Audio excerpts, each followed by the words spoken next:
오늘 우리에게 주시는 하나님 말씀 신약성경 에베소서 6장 11절에서 13절 말씀 보겠습니다.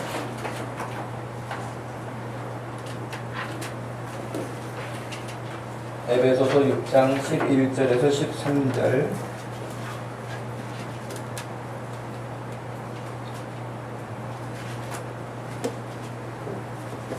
10절 말씀 11절로 되는데 10절 말씀부터 13절 말씀 찾으셨으면 10절에서 13절 같이 읽겠습니다. 끝으로 너희가 주 안에서와 그 힘의 능력으로 강건하여지고 마귀의 관계를 능히 대적하기 위하여 하나님의 전신 갑주를 입으라. 우리의 씨름은 혈과 육을 상대하는 것이 아니요 통치자들과 권세들과 이 어둠의 세상 주관자들과 하늘에 있는 악의 영들을 상대함이라. 그러므로 하나님의 전신갑주를 취하라. 이는 악한 날에 너희가 능히 대적하고 모든 일을 행한 후에 서기 위함이라. 아멘. 성령을 따라 살아가는 사람 11번째 시간으로 오늘 마무리를 하면서 다시 시작하는 것은 영적 전투에 대한 부분을 우리가 말씀을 보려고 합니다. 지난 주일에 우리가 말씀을 전하면서 구원에 대한 확신의 여부를 우리가 질문 받았을 때에 어떻게 우리가 답변해야 되고 또 우리가 어떤 믿음을 확신을 가지고 살아야 되는가 하는 부분들을 이야기를 했습니다. 우리가 예수님을 자신의 구세주로 믿는다는 것은 자기 자신이 죄인이라는 사실을 인정하고 있는 것입니다. 만약에 자신을 죄인으로 인정하지 않고 예수님만 믿는다라고 하는 말은 예수님을 자신의 구원자로 믿는다는 말이 아니고 예수님을 자기의 선생님으로 믿는 것이죠. 좋은 예가 슈바이처 같은 사람일 거예요. 그는 이제 슈바이처라고 하면 아프리카에 가서 참 선행을 많이 베풀고 예수의 정신으로 살았다. 그래서 굉장히 존경하고 또 높이 평가하잖아요. 그러나 그 사람은 예수 그리스도를 자신의 구세주로 믿지는 않았습니다. 예수님을 그냥 좋은 모델로 선생으로 믿는 것이죠. 마치 인도의 간디가 예수님을 누구보다도 잘 아는 사람이었습니다. 그러나 그는 자신의 구주로 예수님을 믿지는 않았습니다. 그가 비폭력 투쟁으로 알려진 것과 같이 그 삶의 근간을 이루는 것은 예수님에게서 배운 것이라고 말하고 있습니다.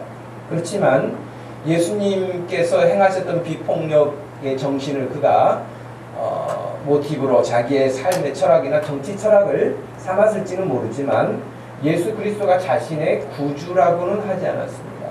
그것은 자기 자신이 죄인이라는 사실을 또한 인정하지 않는 것이겠죠. 이런 이유는 여전하게 이 시대에도 지금 살고 있는 이때에도 많습니다. 예수님을 인정하기도 하고 예수님에 대해서 잘 알기도 하지만 예수님을 자신의 구세주로 믿지 않습니다. 우리가 예수님을 나의 구세주로 믿는다는 것은, 구원자로 믿는다는 것은 나의 죄값을 그분이 대신 치르셨다고 하는 성경의 가르침을 그대로 믿는 것이고, 또 성경에서 말씀하신 것처럼 예수 믿는 사람에게는 그 죄값이 다 지불되어서 갚아져서 하나님께서는 다시 우리에게 그 죄값을 묻지 않으신다라고 하는 진리가 거기에는 또 포함되어 있습니다. 예수님의 이름을 부르는 사람, 예수님을 자기의 주로 부르는 사람, 예수님을 자기의 구세주로 부르는 사람, 그 사람은 성경에 약속하기를 주의 이름을 부르는 자는 구원을 얻으리라 말씀하신 것처럼 반드시 구원에 이를 것입니다. 우리가 이런 마음을 가지고, 이런 믿음을 가지고, 이런 가르침을 받아서 삽니다. 그러면 우리의 대적 세력인, 오늘도 성경 본문에 나와 있는 영적 악한 영이라고 하는 사탄이라는 존재가 있는데, 이런 존재는 그냥 있을까요? 쟤는 구원의 확신이 있으니까 더 이상 건들 수가 없어, 그럴까요? 그렇지 않습니다. 우리가 이런 확신 가운데 살아가는데도 거듭난 사람, 성령의 사람, 구원의 확신을 가진 사람이 있잖아요, 우리가. 그럼에도 불구하고 공격하는 사탄은 공격의 방법을 두 가지 정도, 물론 여러 가지가 있을 수 있지만 크게 나누면 두 가지 루트를 가지고 우리에게 침투해 올 수 있습니다. 그게 뭘까요? 첫 번째는 우리의 실수와 연약함을 자극합니다. 우리는 예수님 믿죠. 거듭났죠. 성령의 사람이죠. 구원의 확신을 가지고 있죠. 그럼에도 불구하고요, 우리는 넘어져요. 실수해요. 내가 알고 믿고 있는 대로 살지 못하는 것이 많아요. 바로 그 점을 놓치지 않고 공격의 무기로 사용하는 것이 사탄입니다. 네가 그러고도 목사냐? 네가 그러고도 예수 믿는 사람이냐? 네가 그러고도 집사냐? 라고 해서 우리의 그 약한 부분들을 자극합니다. 그리고 그 자극을 받아들여서 묵상하게 되면 진짜 나 같은 사람은 목사도 아니야, 나 같은 사람은 권사도 아니야, 나 같은 사람은 장로도 아니야 라고 자기 양심인 척, 양심에 가장 가까운 척 하면서 사실은 무너지는 것입니다. 이 점을 누구보다도 잘 알고 있기 때문에 사탄은 우리의 그 실수나 연약함을 공격해 들어옵니다. 한 가지를 더 말한다면 우리의 선행을 요구하거나 선행에 대한 양심을 자극합니다. 아무리 그렇다고 해도 예수님이 죽었다고 하고 예수님을 믿는다고 하지만 어떻게 구원을 그냥 얻니? 그래도 뭔가 해야 되지 않겠느냐. 그래서 여러분, 좀 아이러니하게도 일어나는 교회 안에서의 일들이 뭐냐면, 교회 안에서 평생 자랐어요. 교회 안에서 직분을 받고 권사님이 되셨어요. 장로님 되셨어요. 성경 공부도 많이 해요. 그런데도 불구하고 제가 대학원 때 공부하는 그 기간에 교수님이 어느 한 교회 협동 목사님으로 계시면서 권사님들을 대상으로 수요일날 성경 공부를 마치셨다는 거예요. 수요일날 본인이 가르치시는 강좌가 있으셔서 그렇게 가르치셨는데, 또 이제 집이 같은 방향에서 어떤 한 권사님을 픽업하여서 모셔다 드리는 중에 아마 그날도 구원에 대한 부분이 있었는 이야기 같아요. 권사님께 여쭤봤다 그래요. 권사님 오늘 밤에라도 우리 주님이 부르시면 권사님 천국 가실 수 있죠? 왜? 수요일날 밤에 이 구원의 확신에 대해서 잘 가르쳤기 때문에 거기서 다 아멘 하고 다 좋다고 그렇게 했기 때문에 그렇죠 목사님 지금까지 잘 살아왔고요. 앞으로 주님이 부르시면 뭐 기쁨으로 가죠. 그래야 정답인데 아이고 지금은 못 가요. 그러잖아요.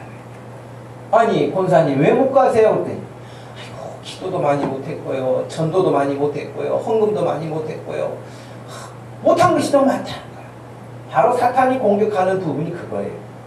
우리가 믿음 안에 들어와 있지만 우리의 선행이 뭔가 있어야 그래도 믿는 자답지 않느냐? 그것이 없는데 너 어떻게 양심도 없이 그렇게 살아놓고 헌신도 안 해놓고 뭣도 안 해놓고 기도도 그렇게 안 하고 어떻게 구원받았다고 그렇게 너의 확신은 거짓이다. 이렇게 공격해 오는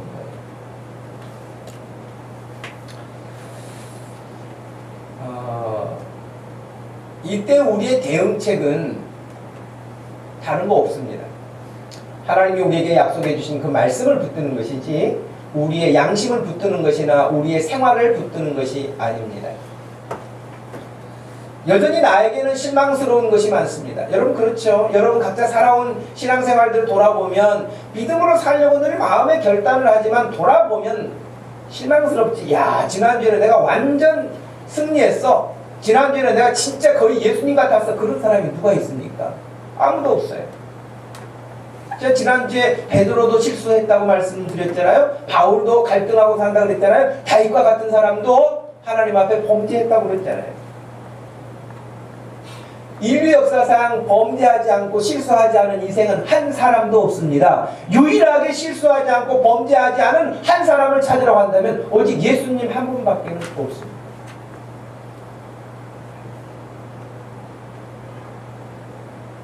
여기는 저를 비롯하여서 여기 있는 여러분 한 사람 한 사람 누가 완벽합니까? 누가 온전합니까?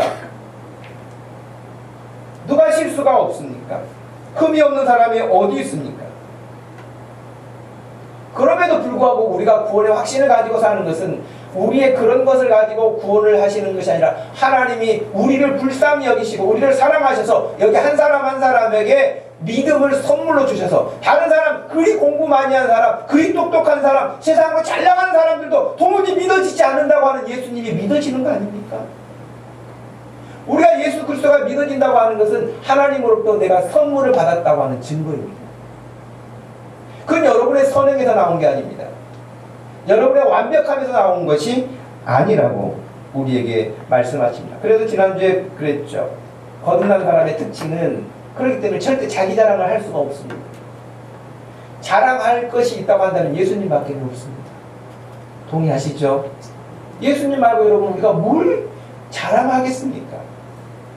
나의 무엇이 잘남이 대단하다고 자랑하겠습니까? 내가 소유한 것이 얼마나 대단하다고 자랑하겠습니까? 여러분 아무것도 자랑할 것이 없어요. 아니 혹시 다른 사람이 나를 막 그렇게 대단하다고 칭찬해 줄까봐 사실은 조금 부담스러워해야 되는 것이 은혜 받은 사람이요 구원 받은 사람이 갖는 믿음의 특징이에요. 막 겸손해야지 사람 좀 겸손해라. 그래서 겸손해진 게 아니라요 하나님의 은혜를 깨닫게 되면 그냥 겸손해질 수밖에 없지 않을까요? 뭐 자존감이 낮아지지도 않을 수 있는 것은 하나님을 만나면 그렇게 되는 것이죠.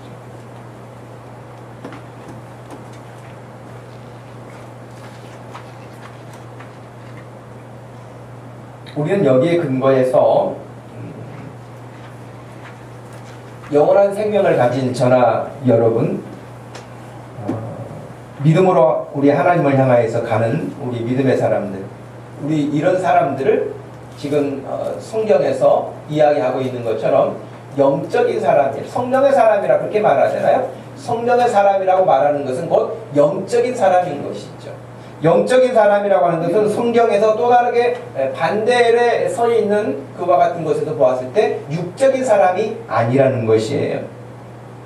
우리의 신분은 비록 이 땅에서 이렇게 살고 있지만 영에 속한 사람인 것이에요. 육에 속한 사람이 아닌 거예요. 세상에 속한 사람이 아니라 하나님의 나라에 속한 사람이라고 우리에게 가르치고 있습니다. 육체로 우리가 이 땅에 사는 날은 시간이 짧습니다. 진짜 짧습니다. 그러나 영으로 사는 영원한 생명은 우리가 끝이 없다고 성경에서는 가르치고 배우고 있습니다.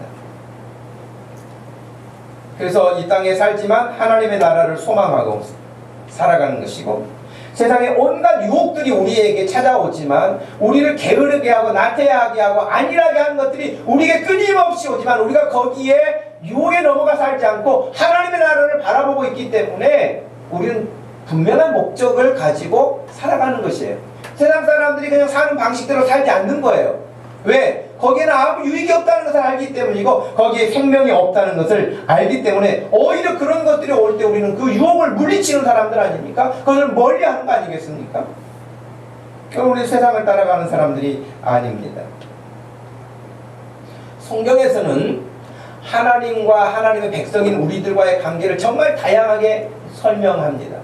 예를 들면 시편 23편과 같은 경우에는 목자이신 하나님과 양인 우리들, 목자와 양의 관계를 우리를 이렇게 설명하죠. 어떤 때는요, 신랑과 신부로 소개를 하죠. 우리는 예수 그리스도의 신부라고 말하고 예수님은 우리의 신랑 되신다고 말씀하고 있습니다. 어떤 때는 아버지 되신 그분과 아들 된, 자녀 된 우리들의 모습, 왕이신 하나님과 그 백성 된 우리들. 아마 이와 같은 그 표현을 찾는다면 굉장히 많을 것입니다. 신약에서 예수님과 제자들과의 관계, 선생님과 제자와의 관계인 것처럼 정말 다양한 관계 설정으로 우리를 설명하죠. 하나님과의 우리 관계를 설명하고 있습니다. 그런 중에 한 가지를 더 덧붙이라고 한다는 그게 뭐냐면 우리들, 하나님의 백성, 신부된 우리들, 양과 같은 우리들, 그렇지만 동시에 뭐와 같냐면 하나님 나라의 군사라고 합니다. 하나님의 나라의 군인이라고 말합니다. 예.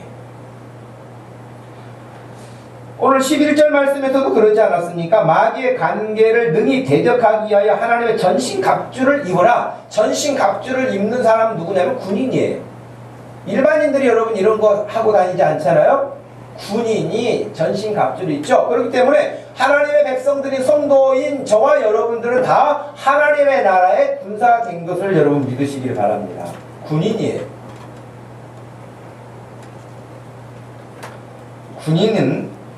군인의 존재의 이유는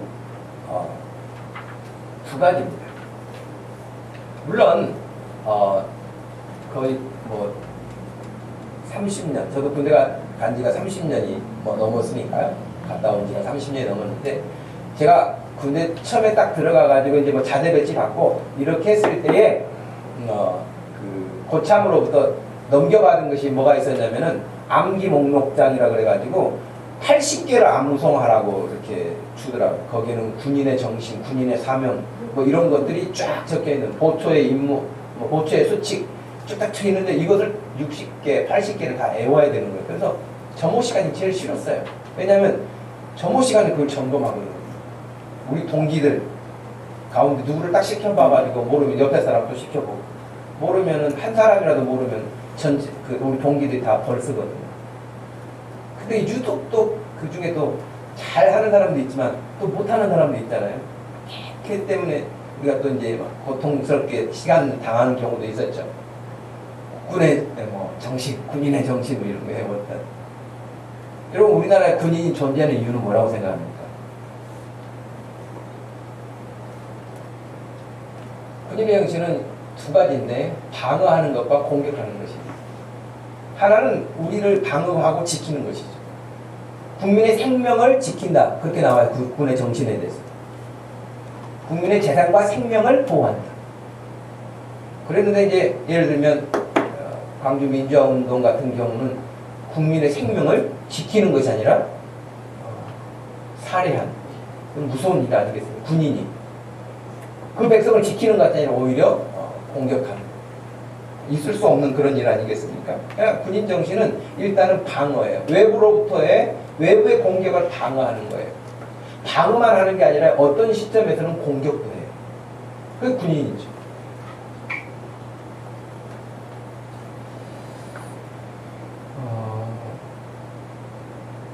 그런데 우리의 싸움을 12절에 보니까 군복을 입거나 총을 들고 나가서 싸우는 것이 아니라 우리의 씨름이라는 말은 싸움인데 혈과 육에 대한 혈과 육체를 상대하는 것이 아니고 통치자들과 권세들과 이 어둠의 세상 주관자들과 하늘에 있는 악의 영들을 상대한다 그랬어요. 우리가 군인은 군인인데요. 일본을 상대로 싸우는 게 아니고요. 중국을 상대로 싸우는 게 아니라 악한 영들과 싸운다는 거예요. 그러므로 우리의 싸움은 무슨 전쟁이라고 해야 됩니까? 영적 전쟁인 거예요.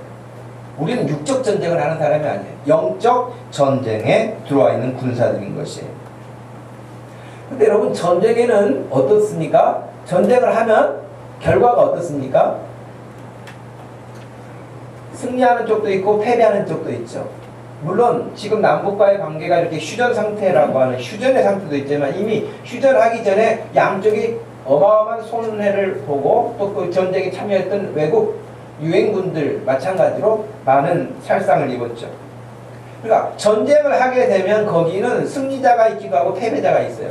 근데 승리자는 그래도 아군이 죽기도 하고 재산의 피해도 있기도 하고 그렇지만 패배를 하게 되면 그 상태는 너무 심각하지 않습니까? 전쟁에서 패배한다는 것은 생명을 잃은 거 아닙니까? 제가 이번 그 휴가 기간에 영화를 3편을 봤어요. 공부하듯이 봤어요. 택시 운전수부터 시작해서 군함도 봤는데요.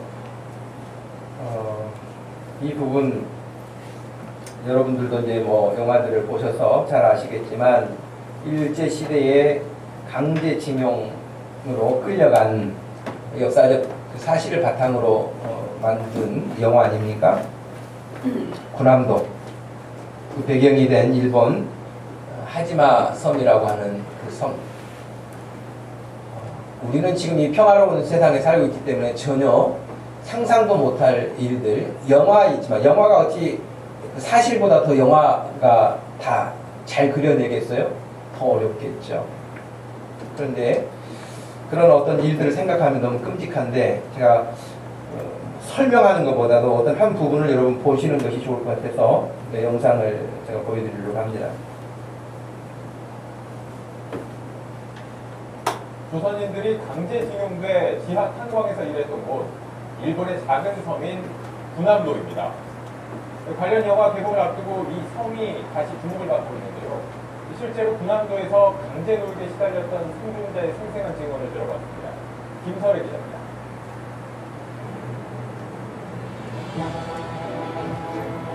일본 나가사키항에서 남서쪽으로 18km 떨어진 곳, 군함 모양을 밟아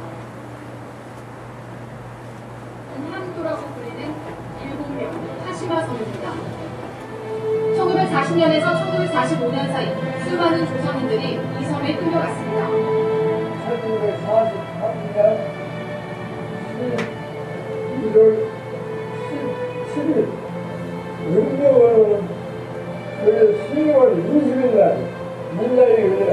진영장에 나왔으니까 우리나라는 살아야 되겠다고 그래요. 이렇게 시작된 군함도에서의 생활.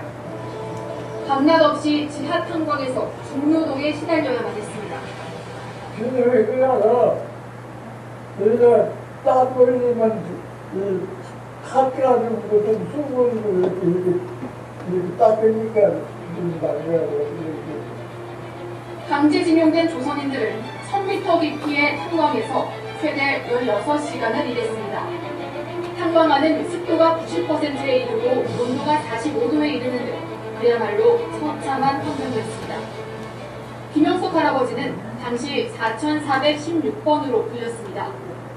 번호가 있어. 4416번. 그것이 나의 내 벌을 이것바로 연대에 그 오토바이잖아. 가장 큰 고통은 배고픔. 콩기름을 짜고 남은 찌꺼기로 삐디를 때우며 일했지만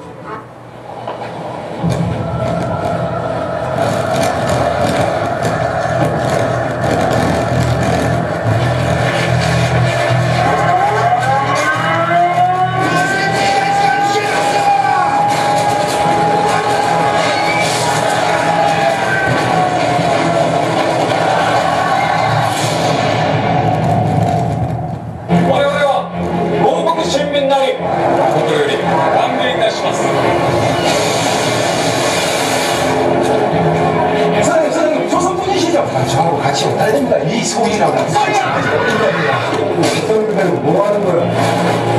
지금부터 내가 노선으로 와보려. 저렇게 교수서 같은 눈에 들더라고. 다시마 방광순이 연기되어 있다는 뭐가 있어? 내가 알려줘도 좋아. 고등대교에도 기획서 조생진이죠. 우리들에게 교수들에게는 대고들이 있어. 소원인을 조생진과 족보를 생각하게 합니다. 부탁이요. 일단 소리만이라도 여기서 나가게 해줍시다. 나갈 거야. 여긴 다른 사람들이 다 같이. 집에 다시 가요. 가야지. 부대 사람들 전부 100살 동안 우리 뒤를 봐준다. 한 사람이라도 살면 우리가 이기는 거야. 그러니까 우리는 좋아!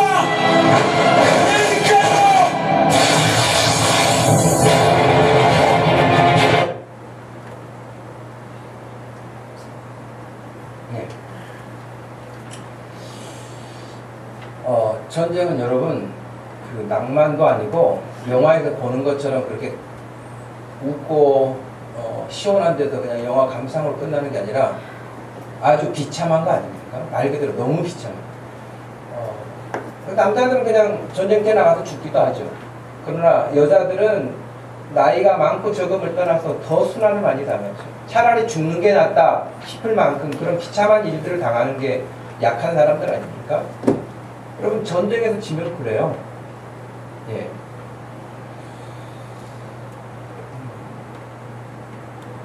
저는 이 전쟁을 보면서 군함도를 보면서 참 아픈 이야기, 사실은 안 보려고 그랬어요. 역사적으로 너무 빤한 이야기가 실려 나오고 그래서 보지 않으려고 했다가 보게 됐는데 두 가지 생각이 들었어요. 하나는 전쟁에서 지면 어떻게 되는지 그 참혹함을 보여주는 것이고, 또 한 가지는 영화에 나오는 윤학철이라고, 군함도에 나오는 윤학철, 이경영 배우가 연기했던 그 역할이죠. 독립군으로 알려졌지만 이미 그는 변절해서 그 안에서 그 열악한 환경에서 죽어가는 착취당하는 그 조선인들에 있어서 유일한 그래도 희망, 기댈 수 있는 의지가 되는 사람이었는데 그 사람이 변절해서 일본 앞잡이였던 것이죠. 사람들 앞에서는 독립군이었죠. 그렇지만 뒤로는 철저하게 일본과 손잡고 일본 편에 서서 일하고 있었던 것이죠.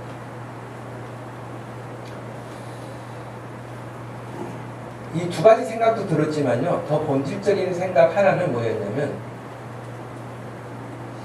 이 육체의 싸움, 우리가 살고 있는 육신의 이 땅에서의 삶을 위해서도 치열하게 싸우는 거예요.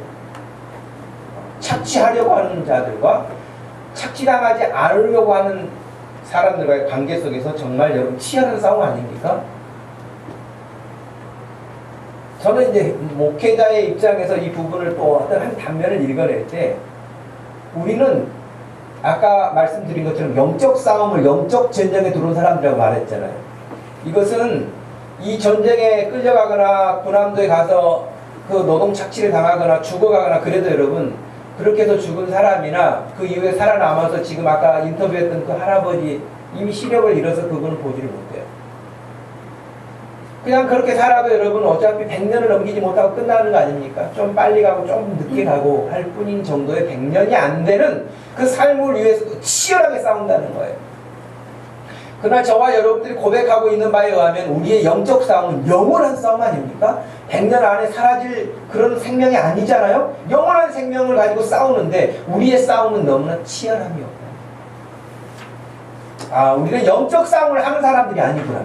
어떻게 보면 변절자 윤학철처럼 살고 있는 것은 아닙니까? 적절하게 세상과 타협하고 세상과 같이 어울려서 그냥 일본 앞잡이 노릇하는 것처럼 세상에 어떤 것들에 그냥 손잡고 살고 있는 건 아닌가? 정말 하나님의 백성으로서 이렇게 살 수는 없다! 라고 하는 생명을 걸고 치열한 싸움을 하는 그런 영적 전쟁을 수행하는 군사들일까? 하는 의문점. 제 자신부터 그렇게 생각을 해봤어요. 내가 지금 치열한 전투 현장에서 앞장서고 있는가? 잠깐의 생명을 위하여서도 이렇게 싸우는데 영원한 생명을 가진 우리들이 어찌 그렇게 아무렇지 않다는 듯이 살아갈 수 있을까? 그럴 수는 없을 거라고 생각을 합니다. 우리는 지난 2개월 이상 성령 하나님께서 인도하시는 사람의 삶은 어떤 것인가에 대한 두 분을 전했습니다. 성령, 파라클레토스라고 하는 그 단어 안에는 위로자라는 말이 가장 크게 다가옵니다. 동시에 영어 성경에서 번역할 때는 카운셀러로도 번역을 합니다. 그래서 그분은 우리의 보호자가 되시기도 하고 위로자가 되어주시기도 하고 우리의 상담가가 되어주시기도 합니다. 그래 우리가 늘 기도하죠. 기도하면 우리에게 은혜를 주시고 깨닫게 해주시고 우리를 인도해 주시죠. 그래요. 성령님은 참으로 우리를 예수도 믿게 해주시고 모르는 어리석은 머리에도 불구하고 예수님의 말씀을 깨닫는 지혜도 주시고요. 그래서 우리가 구원의 백성으로 살아가도록 하는 일에 끊임없이 우리 편에 서서 일하시는 분이 성령님이세요. 그런데 우리가 이 성령님에 대한 부분을 너무나 우리가 위로받는 쪽으로만 성령님을 이해하고 있지는 않는가 그런 생각이 들었어요. 하지만 오늘 말씀에서와 마찬가지로 그 위로자만 하시는 분이 아니고 우리가 죄와 맞닥뜨렸을 때에 우리가 그 싸움에서 승리할 수 있도록 우리에게 힘을 공급해 주시는 분이 성령님이라는 사실을 기억하시길 바랍니다. 지금 전쟁에 싸움터에 나가 있는데도 우리를 위로만 해주셔가지고 어떻게 하겠습니까, 여러분? 전쟁에서는 지금 싸워서 이겨야 내가 사는 건데 거기서 등만 쓰다듬어 주면서 위로만 해가지고는 어떻게 되겠어요?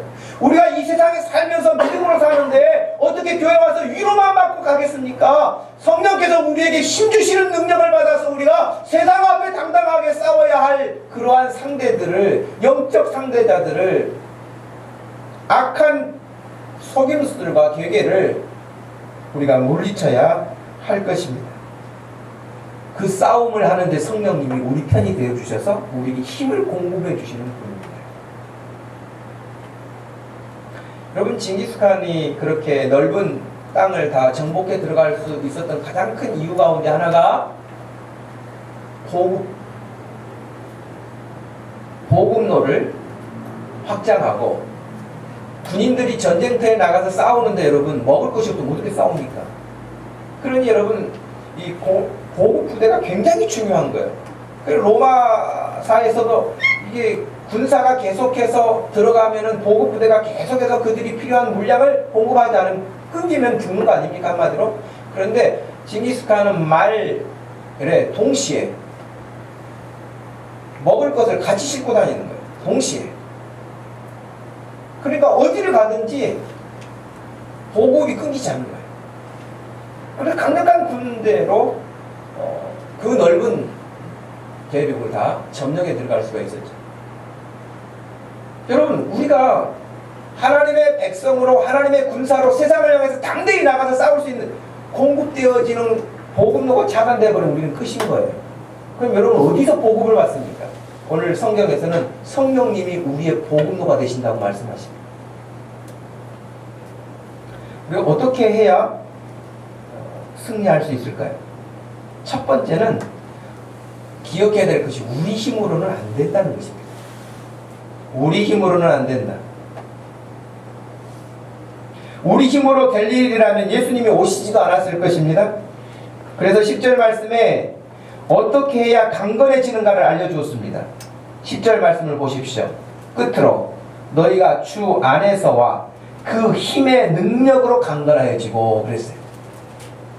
여러분의 힘이나 여러분의 능력이나 여러분의 지혜나 여러분의 어떤 경험으로 강건해지는 것이 아니고 주 안에서 너희가 그 힘의 능력으로 강건해진다라고 분명히 밝히고 있습니다. 우리가 영적 싸움에서 강건해질 수 있는 유일한 방법은 주님 안에 있을 때 가능한 줄로 믿으시기를 바랍니다. 주님 안에 거하지 않으면 그건 기대할 것이 없는 싸움입니다. 특별히 영적 싸움을 싸우는 우리들에게 있어서 주님 안에 거하는 것은 절대적이라고 할 수 있습니다. 요한복음 15장 말씀 포도나무 비유가 좋은 비유일 것입니다. 4절 말씀 내 안에 거하라 나도 너희 안에 거할 것이다. 가지가 포도나무에 붙어 있지 아니하면 스스로 열매를 맺을 수 없나니 너희도 내 안에 있지 아니하면 아무것도 맺을 수가 없다. 나는 포도나무에 너희는 가지니 그가 내 안에 내가 그 안에 거하면 이 사람이 열매를 많이 맺나니 나를 떠나서는 너희가 아무것도 할 수 없음이라. 주님을 떠나서는 우리가 아무것도 할 수 없다는 것이 우리 크리스찬들의 현실입니다. 예수 믿는 우리들, 하나님의 군사된 우리들은 철저하게 그분과 접속되어 있을 때, 주님과 연결되어 있을 때 우리는 그분으로부터 힘을 얻어서 세상을 담대하게 싸워서 이길 수 있는 것이지, 주님과의 관계가 끊어진 상태는 여러분 모양은 크리스찬일지 모르지만 아무런 싸움에서 승리할 수가 없습니다. 빌립보서 4장 13절 우리에게 너무 잘 알려진 말씀 아닙니까? 내게 능력 주시는 자 안에서 내가 모든 것을 할 수 있느니라. 내게 능력 주시는 자 안에서입니다. 밖에서가 아닙니다. 예수님 안에 거하시는 일에 힘드시기를 바랍니다. 어떻게 예수님 안에 거하겠습니까? 늘 그분의 말씀을 마음에 담아두고 예수님의 말씀을 묵상하는 거예요. 우리가 왜 여러분에게 큐티하라고 여러분 자꾸 권하죠? 여러분 괴롭히려고 그런가요? 여러분이 어찌하든지 하나님의 말씀을 가까이 대하는 일들이 없으면 안 되기 때문에 그러는 것입니다. 여러분들이 10분을 묵상하든 30분을 묵상하든 그것은 차이가 있겠지만 본질적으로 하나님의 말씀을 늘 가까이 접촉하지 않으면, 그 말씀을 마음에 두지 않으면, 그 말씀을 되새기지 않으면 우리에게는 주님 안에 거하는 방법이 없어요. 한 가지 더 말씀을 드린다면 그것은 전신갑주를 입으라는 거예요. 우리 힘으로 안 되는데 이 전쟁에서, 영적 전쟁에서 승리하려거든 전신갑주를 입어라. 11절 말씀 마귀의 관계를 능히 대적하기 위하여 하나님의 전신갑주를 입으라. 우리의 씨름은 혈과 육을 상대하는 것이 아니고 통치자들, 권세자들, 이 어둠의 세상 주관자들, 하늘에 있는 악의 영들을 상대한다. 그러므로 하나님의 전신갑주를 취하라. 2번이나 말씀하셨어요. 전신갑주. 지금 여러분 사진 보는 것과 같이 이것은 로마 시대의 군인을 빗대어서 우리에게 설명하고 있는 거 아니겠습니까? 로마 군인이 전쟁터에 나가기 전에 전신갑주를 취하고, 우리 오늘날로 말하면 완전 무장을 하고 가는 것이죠. 여러분, 그래서 14절 말씀에 보면은 진리로 너희 허리띠를 띠고 의의 호신경을 붙이고 평안의 복음이 준비한 것은 신을 신고 모든 것 위에 믿음의 방패, 이게 방패도 있고요, 허리띠도 있고요, 신발도 있고요, 호신경도 있고요, 불화살을 소멸하도록 방패를 가지고 나갈 뿐만 아니라 더 나가서 구원의 투구와 성령의 검, 곧 하나님의 말씀을 가지라. 그렇게 말씀하셨거든요. 그러니까 로마 시대에 전쟁터에 나가는 군인이 완전 무장해가지고 나가는 것처럼 영적 전쟁에서 승리하려거든 이렇게 전신갑주를 취하라고 하는 것이에요. 이렇게 취하지 않으면 어떻게 전쟁에 나가겠습니까? 나간다고 한들 그 싸움은 기대할 것이 없지 않겠습니까?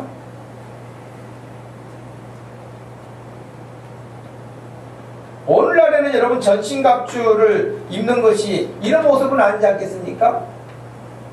오늘날의 전쟁터에 누가 이렇게 나가겠습니까? 시대가 바뀌었잖아요. 그렇죠? 시대가 바뀌었어요. 군인의 무장하는 것도 무기도 바뀌었어요. 그래서 제가 사진을 보니까 오늘날 전신갑주를 입으면 이렇게 돼요. 전신갑주를 오늘날 입으면은 헬멧도 물론 쓰죠. 또 방탄조끼도 입죠. 그러나 여러분 또 상대를 총을 가지고 멀리 보고 망원경이 장착되어 있는 총을 가지고 쏘죠. 뿐만 아니라 투시경도 갖고 있습니다. 야간에도 봅니다. 상대의 적은 야간 투시경이 있는데 내가 없으면 어떻게 됩니까? 나는 죽는 것이죠. 그러니 지금 깜깜한 밤에도요, 투시경을 가지고 밤에 사격을 합니다. 그러니 오늘날에 전신갑주를 취하라고 한다면 이런 모습일 거예요.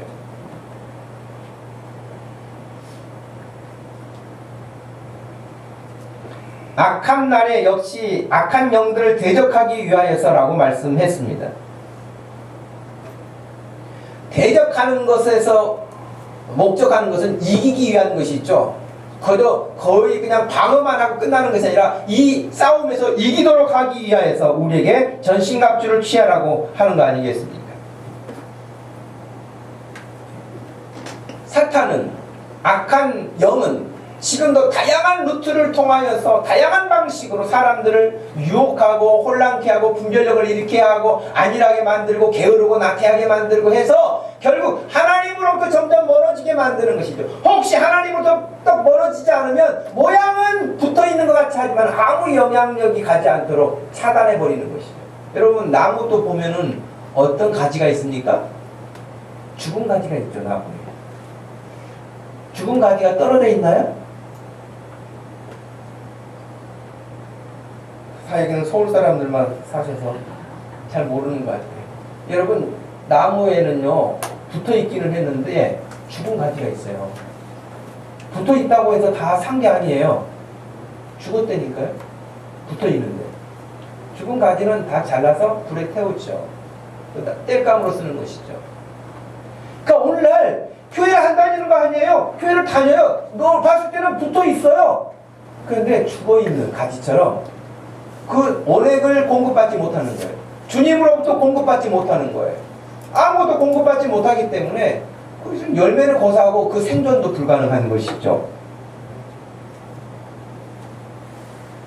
그럼 여러분 이제 오늘을 또 시작으로 해서 이 영적 전투에 대한 부분을 우리가 말씀을 앞으로 좀 전하려고 하는데, 그러면 이렇게 우리가 싸우려면 가장 첫 번째 싸우려면은 뭘 알아야 됩니까? 상대가 누군지를 알아야죠. 누구하고 싸우는지를 알아야죠. 권투 선수가 링에 올라갔는데 상대는 이쪽에 있는데 주먹을 이쪽으로 날리면 그건 어떻게 되겠습니까? 게임이 안 되는 거 아닙니까요? 상대가 누군지를 알아야죠. 상대가 어디 있는지도 알아야 되죠. 그래서 여러분 군인들 특별히 이 방공망을 가지고 있는 어떤 이런 세계에서는 무엇이 없으면은 이 싸움에서 이길 수가 없느냐. 1000개의 눈을 가지고 있다고 그러잖아요. 1000개의 눈. 고성능 능동주사배열, 일명 에이사 레이더는 전투기 기체 앞부분에 탑재됩니다. 레이더 전면부에 부착된 220개의 송수신 모듈이 각각 전파를 쏘기 때문에 목표물의 신속한 추적이 가능합니다. 정지 상태에서 기존 레이더의 탐지 반경은 60도 정도인데 반해 에이사 레이더는 180도를 커버할 수 있습니다. 또 기존 레이더가 공중이면 공중, 지상이면 지상 한쪽 목표물만 탐지하는 것에 비해 에이사 레이더는 하늘과 땅에 있는 목표물을 동시에 여러 개를 추적할 수 있습니다. 또 적 레이더를 교란하는 전자전 능력도 갖췄습니다. 때문에 스텔스 기능을 갖춘 전투기에는 필수 장비입니다. 보셨죠? 오늘날 전쟁에서 승리하려면 그냥 있어가지고 재래식 무기 들고 열심히 가가지고 다 죽는다니까요. 싸워보지도 못하고 죽어요. 그런데 지금 전자장비가 활성화돼가지고 가만히 벙커 안에 들어가가지고 지금 상대방 비행기가 뜨는지 지는지 다 알고 있어요. 속도가 얼마로 오는지 다 계산하고 있어요. 그래서 전쟁에서 방어도 하고 이기기도 하고 그런 거 아닙니까? 근데 레이더가 깜깜해. 오는지도 몰라. 뭘 싣고 오는지도 몰라. 그 전쟁이 어떻게 되겠어요? 여러분, 우리가 영적 전쟁을 치르는 데 있어서 상대가 누군지, 상대가 어떻게 공격해 오는지 여러분 아십니까? 여러분에게는 어떻게 공격해 오던가요? 오늘 이 시간에 물론 다 할 수는 없어요. 그러나 여러분을 공격하지는 않습니다. 공격하지 않고 그냥 있지는 않습니다. 여러분을 공격합니다. 그래서 앞으로 더 시간을 가지고 여러분을 향하여서 침투해 오는 영적 공격 침투가 어떤 것인가를 좀 전하려고 해요. 아, 내가 이렇게 맨날 백전백패였구나. 아마 원인도 아마 분석해낼 것입니다. 그리고 여러분에게 와서 공격을 하기 전에 여러분들이 아, 상대가 이렇게 공격에 들어오는 것을 알고 예방할 수도 있어야 될 것입니다.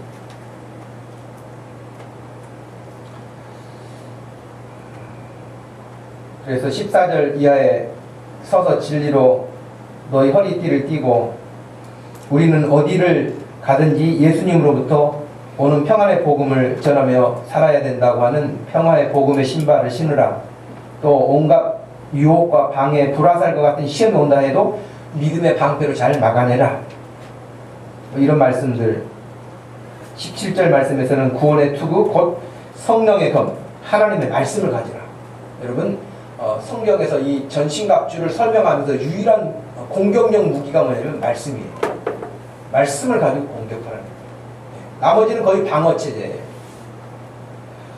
로마서 8장 12절과 14절 말씀에 보면 그러므로 형제들아 우리가 빚진 자로 돼 육신에게 져서 육신대로 살 것이 아니니라. 너희가 육신대로 살면 반드시 죽을 것이로되 영으로서 몸의 행실을 죽이면 살리니 무릇 하나님의 영으로 인도함을 받는 사람은 곧 하나님의 아들이라고 기록되어 있습니다. 영적 전쟁을 준비한다는 것은 여러분 군인들이 가장 먼저 훈련소에 들어가면 시작하는 게 뭡니까? 훈련입니다. 노산훈련사 같은 경우는 한 달 훈련합니다. 또 사단으로 들어가서는 더 훈련을 더 세게 합니다. 훈련이에요. 군인으로 기본 훈련을 갖춥니다. 여러분 영적 전쟁을 수행하기 위해서 여러분들이 믿음의 생활에 있어서 기본 훈련을 늘 게을리해서는 안 됩니다.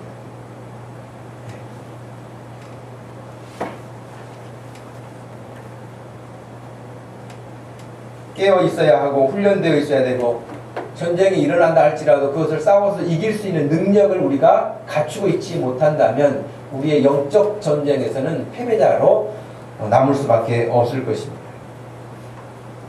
저와 여러분 안에는 예수 그리스도가 약속하신 대로 성령님이 와 계십니다. 두려워하지 마십시오. 성령님이 여러분의 절대적인 지지자시고 여러분을 절대적으로 보호하시고 여러분의 절대적인 방어자가 되어주셔서 어떤 싸움에서도 어떤 사단의 공격에서도 여러분을 안전하게 지킬 것입니다. 그리고 그 싸움은 이미 끝났다고 예수님이 말씀하셨습니다. 내가 세상을 이겼노라. 담대하라. 그렇게 말씀하셨습니다. 이런 부분들은 다음에 더 살펴보도록 하겠습니다만은 영적 전투에 들어와 있다는 사실을 여러분 기억하시고 우리가 성령의 이끌림을 받고 성령의 인도함을 받고 산다고 하는 것이 막연하게 위로만 받고 사는 것이 아니라 우리의 일상에서 영적 전투자로서 하나님의 나라를 거역하는 세상과 어떻게 싸워야 될 것인가, 우리가 어떤 마음을 가지고 믿음으로 주님을 따를 것인가, 이런 부분들을 여러분들이 기억하시고 이번 한 주간도 여러분 스스로 점검하셔서 아, 내가 보니까 총이 없네, 아, 내가 보니까 신발이 없네, 아, 내가 군복을 입은 것 같은데 허리띠가 없네, 뭔가를 여러분 점검 한번 해보시고 앞으로 시간들을 통해서 우리가 더 전신갑주를 취하여서 주의 영적 군사로서 승리자로 세움을 얻기를 축복합니다. 우리 한번 같이 기도하십시다. 하나님 앞에 기도하시되 하나님 영적 군사로 저를 부르시고 제가 패배자로 살지 않기를 원하실 텐데 하나님 이 일에 대해서 무감각하지 않도록 저를 깨워주시고 영적으로 분별력을 가지고 무장돼서 성령의 인도하심, 내가 싸울 때에 힘주시는 성령님을 바라볼 수 있도록 눈을 열어 주옵소서. 우리 각자 자기 자신을 놓고 한번 같이 기도하겠습니다. 하나님 아버지 고맙고 감사합니다. 이 아침을 통해서 우리가 성령의 인도함을 받는 사람들이 어떠한 삶을 살아야 하는지 살피는 중에 하나님 우리를 한없이 위로하시고 격려하시고 보호하시지만 동시에 죄악과 맞닥뜨렸을 때 물러서지 않고 그 싸움에서 이길 수 있기를 기대하시는 성령 하나님이신 것을 배웠습니다.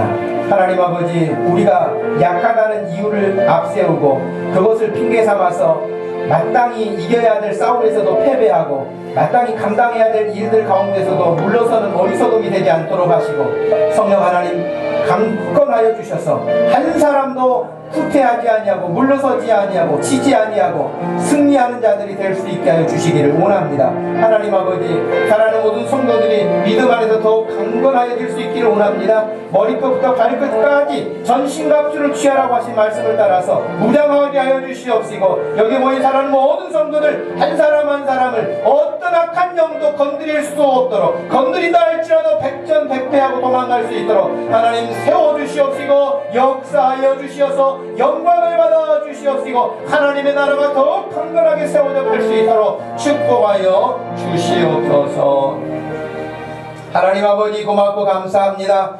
이 아침에 성령의 인도함을 받고 여기까지 온 저희들 앞으로 살아가야 할 우리들의 삶의 현장에서 악하고 못된 거짓 영들과 하나님을 대적하는 영들의 속임수에 넘어가지 않도록 하여 주시고 분별력을 가지고 진리의 허리띠를 띠고 무장되어서 하나님의 말씀으로 이 세상을 분별력을 가지고 승리할 수 있도록 한 사람 한 사람에게 은혜를 베어주시고 성령의 감동을 더하여 주시고 성령의 충만함으로 임하여 주시옵소서. 이번 한 주간도 각자의 생활에서 우리 주님이 원하시는 바가 무엇인가를 볼 수 있는 또렷한 믿음을 허락하여 주시기를 원하며 예수님의 이름으로 기도합니다. 아멘.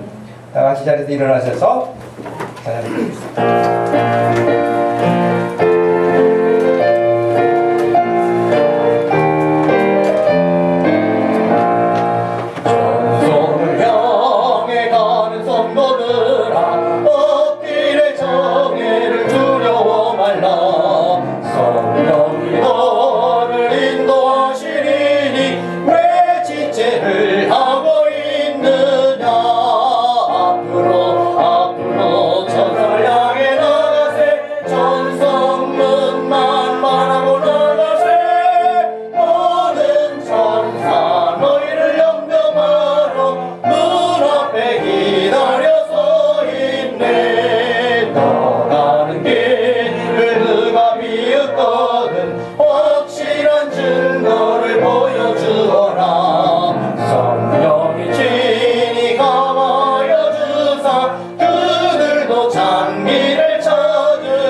지금은 우리 주 예수 그리스도의 구원하신 구속의 은혜와 우리 하나님 아버지의 변함없으신 그 깊으신 사랑과 성령 하나님의 위로하심과 교통하심이 오늘도 영적 전투에서 승리자로 세워지기를 소망하는 사랑하는 모든 성도들 머리 위에 지금부터 영원토록 함께 계실지어다. 아멘.